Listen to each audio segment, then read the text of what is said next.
I just saw the 1985 comedy mystery Clue in honor of one of its stars, the amazingly multi-talented Tim Curry, who died yesterday on August 26, 2026.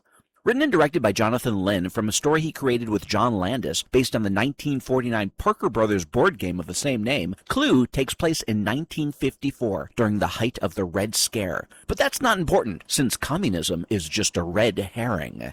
6 suspicious characters are all invited to a huge mansion on a hill with anonymous letters from someone who has been blackmailing each of them for at least a year. The letters tell them to use code names: Colonel Mustard, Mrs. White, Miss Peacock, Mr. Green, Professor Plum, and Miss Scarlet. Once there, they are gifted a weapon apiece: a wrench, a candlestick, a rope, a lead pipe, a knife, and a gun, and instructed to murder the person who is threatening them when the lights go out. Well, the lights go out, and someone does get murdered. In fact, by the end of the movie, there are no less than 6 dead bodies, and every weapon is used. They're all locked in the house, and the butler has called the police. The group has 40 minutes, as does you, the audience, to figure out who done it. First off, it's a damn good mystery.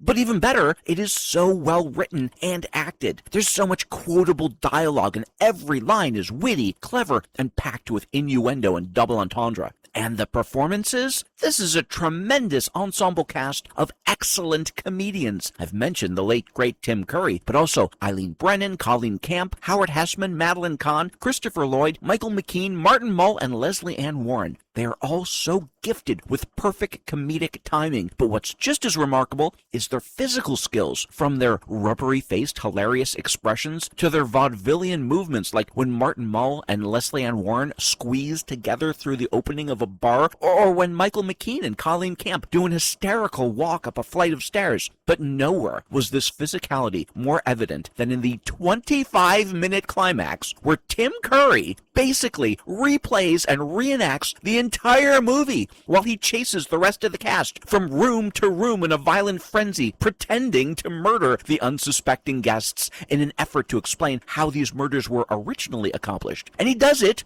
3 times! Yes, the original theatrical version had 3 different endings, and you could go see each one, while the home viewing one simply plays them all back to back to back, with title cards between them reading, "Or maybe it happened this way," and "But this is what actually happened." This was a comedy and a mystery like none other, and I loved every minute of the ride, which is why I rated it at a 7.87. And if you know Sixth Row Center's grading scale, you'd know that a 7.5 to a 7.99 is fantastic, and a 7.87 puts it inside my top 150 of all time. And yes, Clue, and especially Tim Curry, is that good.